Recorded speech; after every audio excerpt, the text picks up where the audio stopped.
manga na chipelembelo. Mwana wa muhaga atinga pele nungo.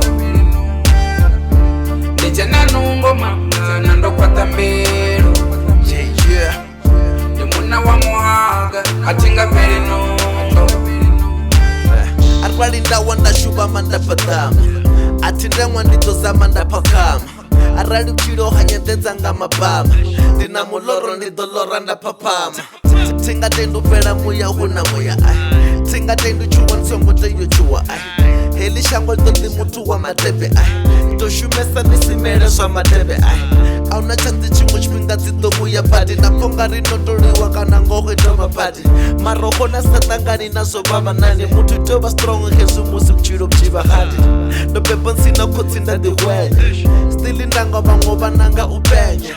Na miyanga husikalebe mofema. Apetinga rugi ndaba strong ndazifenya. Nikopande kule manga na chipelembelo. Mwana wa muhaga atinga pele nungo. Nichena nungo manga nando kwata mbelo. Ni mwana wa muhaga atinga pele nungo. Auna tambo isa hungurule. Ntembeni auna taito isa tandurule. Auna tambo isa hungurule. Ntembeni auna taito isa tandurule.